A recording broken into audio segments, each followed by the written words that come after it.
আসসালামু আলাইকুম। আজ আপনাদের সামনে কথা বলবো পলাশবাড়িতে রাম মন্দির নির্মাণ নিয়ে যে ঘটনা প্রবাহ চলতেছে তা নিয়ে কথা বলবো।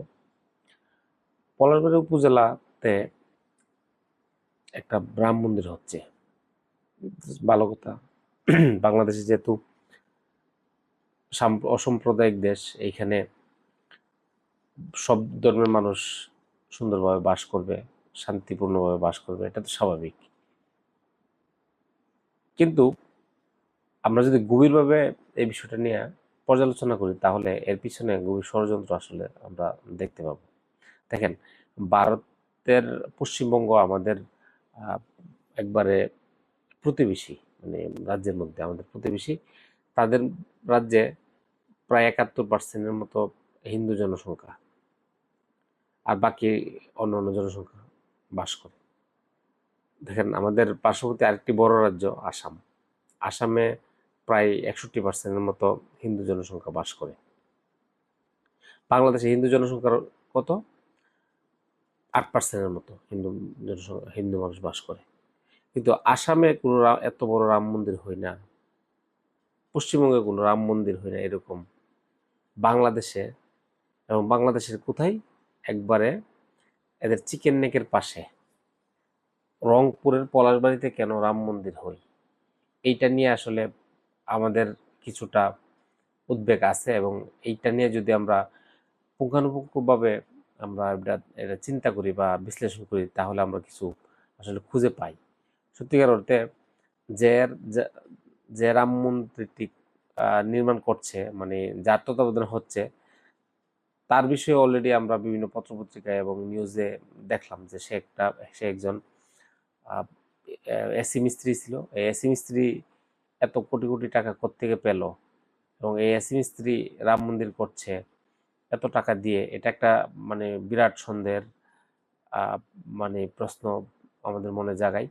এ নিয়ে আমরা যদি আমাদের গোয়েন্দা সংস্থা যদি এই নিয়ে যদি ইয়ে করে মানে বিশ্লেষণ করে, এই নিয়ে যদি তথ্য সংগ্রহের চেষ্টা করে তাহলে সত্যিটা বের হয়ে আসবে। আমি অন্য একটু প্রসঙ্গে আলাপ করব, যে আসলে ইন্ডিয়া এবং বাংলাদেশের সামরিক কিছু বিষয় নিয়ে আলোচনা করব।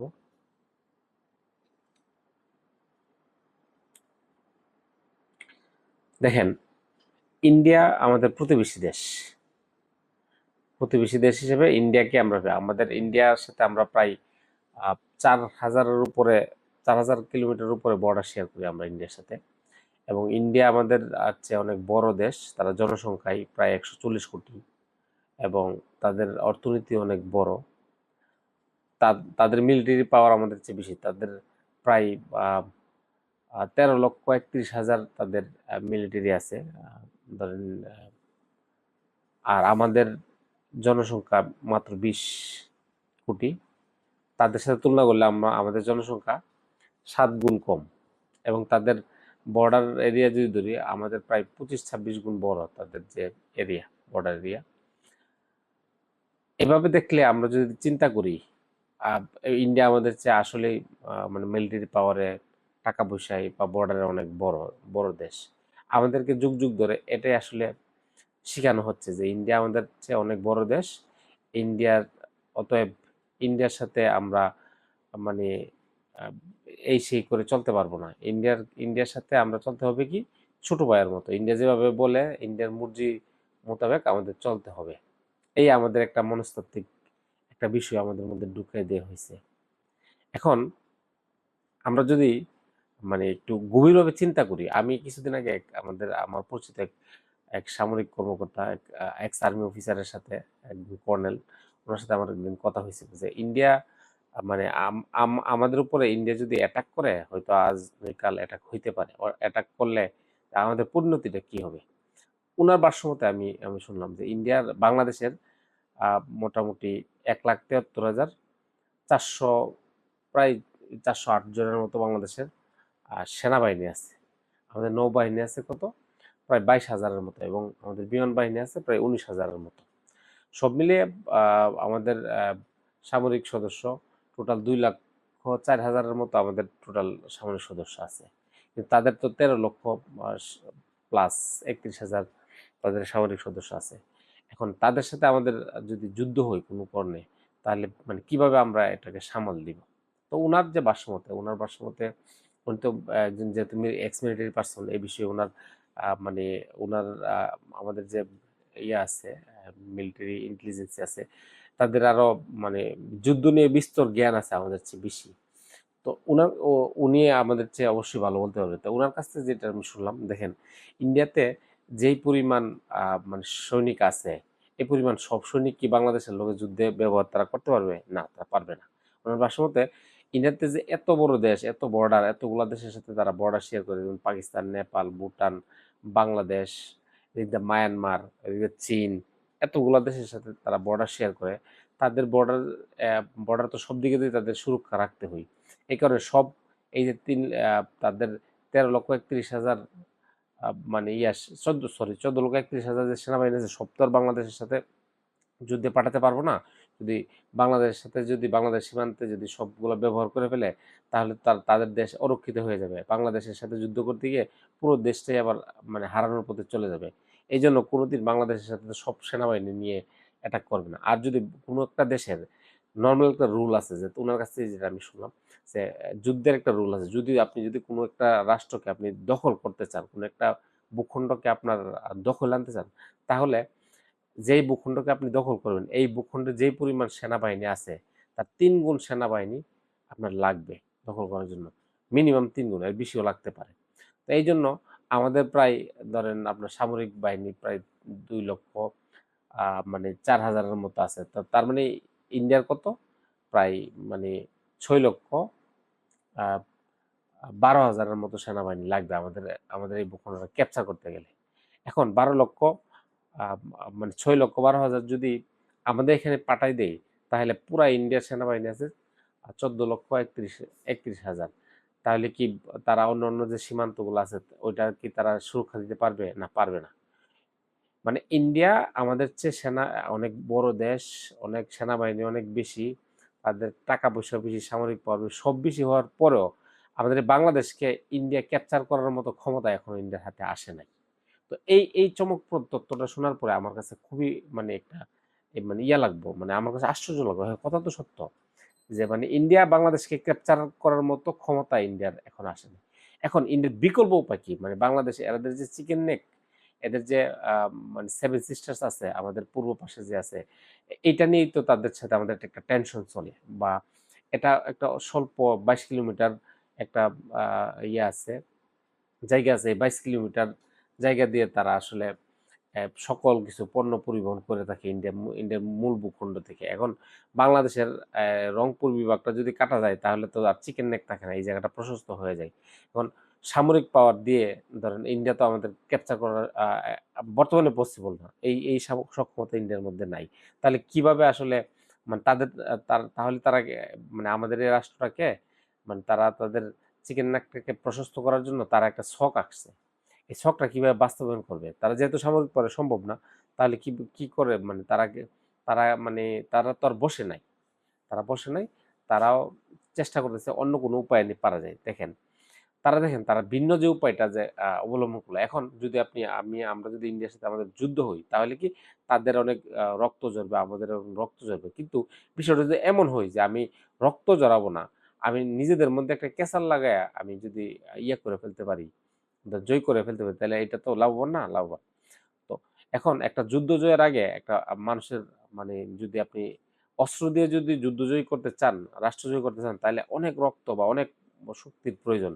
কিন্তু কোন একটা জাতির ব্রেনে যদি মানে অন্য জাতির সিস্টেম ঢুকে দেওয়ান যায়, অন্য জাতির সংস্কৃতি, অন্য জাতির মানে ইয়াপনা, অন্য জাতির যে শিকল, মানে আমাদের অন্য জাতির যে তারা বড় জাতি, তারা মানে অনেক শক্তিশালী। এই জিনিসটা যদি অন্য এক জাতির ভিতরে ঢুকাই দেওয়া যায়, তাহলেই তো এটা জয় করে ফেলা যায়।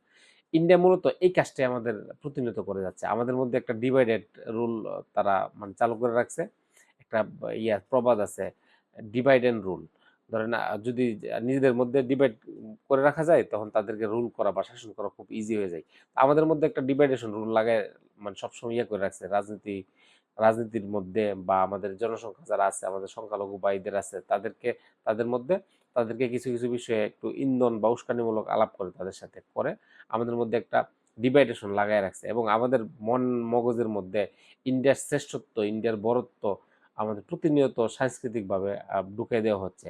আমাদের যে ধরেন যাদেরকে আমরা প্রগতিশীল বলি, কিছু বেশিরভাগ প্রগতিশীল মানুষ মানে ইন্ডিয়া কেন্দ্রিক তারা চিন্তা করে। তারা সকল চিন্তা ভাবনা সকল কিছু ইন্ডিয়া কেন্দ্রিক। এখন আমার একটা সংস্কৃতি আছে, আমার একটা মানে সমাজ আছে, আমার একটা দেশ আছে, আমরা একটা জাতি আমাদের একটা জাতিসত্তা আছে।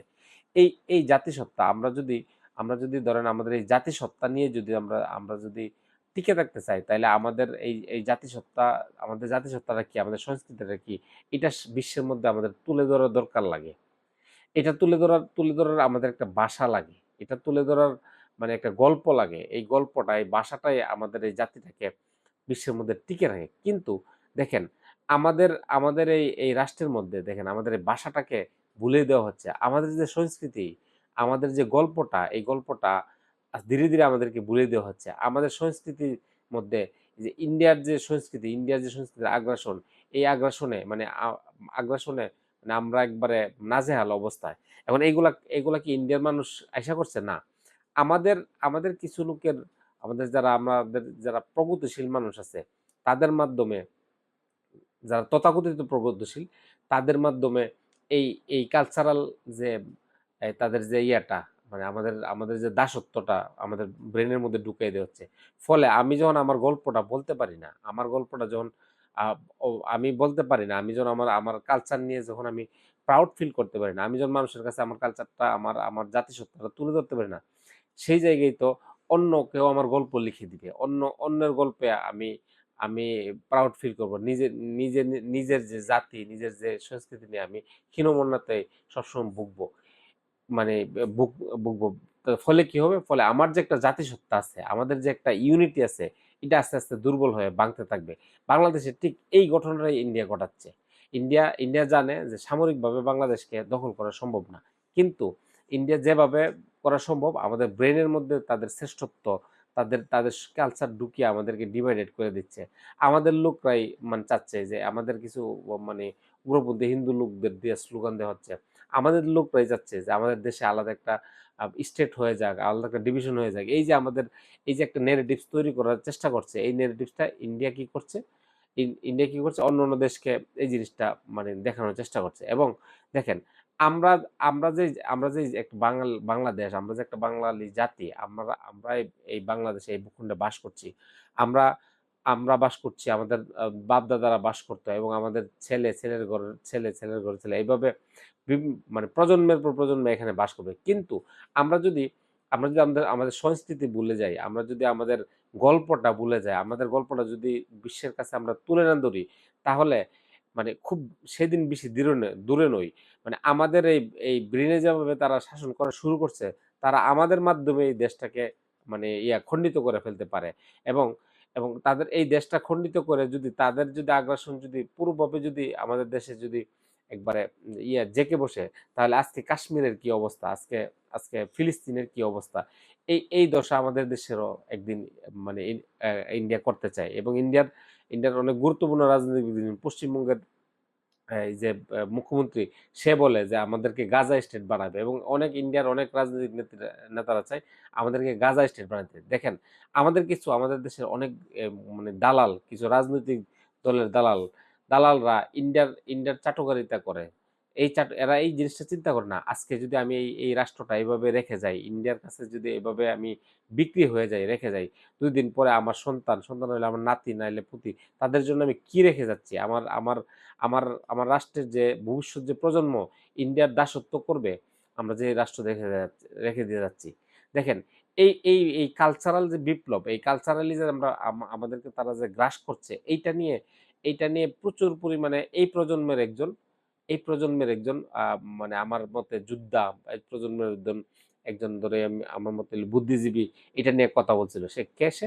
সে উসমান হাদি। উসমান হাদি আমাদের এই কালচারাল যে ইন্ডিয়ার যে আগ্রাসন, এটার বিরুদ্ধে সে কথা বলছিল এবং আমাদের যে নিজস্ব যে কালচারটা, আমাদের যে জাতিসত্তাটা এবং আমরা যে বাঙালি মুসলিমদের যে আলাদা একটা সত্তা আছে, আলাদা একটা কালচার আছে এবং এইটা যে অনেক, অনেক গর্বের বিষয়। এটা আমাদের মধ্যে মানে ছড়াই দেওয়ার উদ্যোগটা নিছিল এই যে উসমান হাদি। কিন্তু এই যে ইন্ডিয়ার যে প্রজেক্ট, এই ইন্ডিয়ার প্রজেক্ট তার এই ইয়ার কারণে বাধা সৃষ্টি হয়েছিল। এই কারণে ইন্ডিয়া তাকে লোক দিয়ে তাকে শহীদ করে ফেলছে। মানে এই যে কেন মানে ওসমান হাদি তো সরাসরি ইন্ডিয়ার বিরুদ্ধে যুদ্ধের ঘোষণা করে নাই। ওসমান হাদি তো ইন্ডিয়ার ইয়া থেকে আক্রমণ করে নাই। বলে নাই যে ইন্ডিয়াকে আমরা দখল করব। এই কথা বলে নাই। না। এই কথা বলার যে পাওয়ার এর চেয়ে মানে লাখো গুণ পাওয়ার ওসমান হাদি যেই কাজটা শুরু করছিল। যে কালচারালি যদি আমরা নিজেদের কালচারটা যদি নিজেরা বুঝে ফেলি, আমাদের জাতিসত্তাটা কি? আমরা যদি এই জিনিসটাকে ধারণ করতে পারি এবং আমাদের যে একটা গল্প আছে, আমাদের যে জাতি, আমরা যে একটা জাতি হিসেবে যে আমাদের একটা গল্প আছে, এই গল্পটা যদি আমরা বিশ্বের কাছে তুলে ধরতে পারি, তাহলে কখনোই ইন্ডিয়া আমাদেরকে আগ্রাসন করে আমাদেরকে দমায়ে রাখতে পারবে না। এইজন্যই এই ওসমান হাদিকে তারা শহীদ করছে। এখন ওসমান হাদিকে শহীদ করছে, ওসমান হাদিকে শহীদ করলেই তো শেষ হয়ে যায় না। লাখো, লাখো উসমান হাদি বিভিন্ন ঘরে জন্ম হয়ে গেছে। এখন আমাদের উচিত যে আমরা মানে একটা রাষ্ট্রের যে মূল শক্তি কিন্তু অস্ত্র না। মূল শক্তি কিন্তু যে গোলাবারুদ না। আমাদের যে মূল শক্তি, আমরা যে জাতি হিসাবে যে আমাদের একটা জাতিসত্তা এবং আমরা এই জাতির যে আমাদের যে এই জাতির যে কালচারটা, এটাকে আমরা প্রতিনিয়ত গল্প আকারে বিশ্বের কাছে ফ্লারিশ করতে দিব। মানে যতদিন আমরা এটা করতে পারবো, ততদিন আমরা বিভিন্ন আগ্রাসনের মধ্যে পড়ব না। ততদিন আমরা আমাদেরকে কেউ ক্যাপচার করতে পারবে না। আর যদি আমরা এটা ভুলে যাই, আমরা যতই মানে বডিতে যতই শক্তি থাকে, যখন ব্রেইন যখন আমাদের কন্ট্রোল হয়ে যাবে, তখন আমরা আর টিকে থাকতে পারবো না। তো আমি এই কথাটাই বলব যে আমরা যে জাতি, এই জাতিসত্তাটাকে আমাদের বাঁচায় রাখতে হবে এবং আমাদের যে কিছু দালাল শ্রেণীর লোক আছে যারা ইন্ডিয়ার দাসত্ব মেনে নিছে এবং ইন্ডিয়ার কালচারকে বাংলাদেশে প্রমোট করছে এবং ইন্ডিয়ার সাথে একটা স্ট্যান্ডার্ড হিসেবে তুলনা করছে, এই তাদের কাছ থেকে আমাদের দূরে থাকতে হবে। এবং যেই রাজনীতিবিদগুলা আছে যারা অন্য একটা দেশকে মানে মানে আমাদের দেশের বিরুদ্ধে লেলিয়ে দিতে চায় এবং অন্য একটা যে কালচার আমাদের দেশে আনতে চায় এবং অন্য দেশের দাসত্ব তারা গ্রহণ করতে চায়, তাদের কাছ থেকে আপনাদের সাবধান থাকতে হবে। আমাদের এই জাতি হিসেবে আমরা টিকে থাকতে হলে এই জিনিসটা আমাদের খেয়াল রাখতে হবে এবং আমাদের সকলের দায়িত্ব নেওয়া উচিত যে এখনই আমাদের কালচারালি অ্যাওয়্যার হওয়া উচিত এবং আমাদের যে নিজস্ব যে গল্পটা, আমাদের যে নিজের কাহিনীটা, আমাদের যে কালচারটা, আমাদের যে সমাজের মধ্যে যে কালচারটা আছে, এই কালচারটাকে আমাদের প্রমোট করা। আমাদের বিভিন্ন প্রোগ্রামে, বিভিন্ন বিষয়ে মানে আমাদের কালচারটাকে আমরা নিয়ে আনন্দ করব, উৎসব করব, প্রমোট করব। ভিনদেশী কালচার আমরা মানে আর দেশে মানে আনবো না, প্রমোট করব না। কারণ এটা যদি করি, তারা যা চাচ্ছে, এই যে আমাদের প্রতিবেশী দেশ যা চাচ্ছে, তাই যদি আমরা করতে থাকি, তাহলে একসময় তো আমরা আর আমাদের নিজস্ব সত্তাটা ধরে রাখতে পারব না। আমাদেরকে তারা মানে অস্ত্রে ক্যাপচার করবে না। করার মতো তাদের এই সক্ষমতা নাই। কিন্তু আমাদের ব্রেইনটা যদি তারা ক্যাপচার করে ফেলে তাহলে তো শেষ। আর মানে বিনা রক্তপাতে তারা আমাদেরকে জয় করে ফেলল। তো এই জিনিসটা আমাদের সকলের মধ্যে বোধগম্যতা আসুক এবং আমরা যদি এই জিনিসটা মেনে চলতে পারি, তাহলে আমাদের যে এই জাতিটা, এই রাষ্ট্রটা মানে হাজার, হাজার বছর ধরে আরো টিকে থাকবে। না হয় আমাদের গাজা স্টেটের মতো আমাদের আমাদের অন্যান্য যে দেশ কাশ্মীরের মতো আমাদের অবস্থা হইতে পারে। তো আজকে এই পর্যন্তই। অন্য অন্য কোনোদিন বিষয়ে আরো কথা বলবো। ধন্যবাদ সকলকে।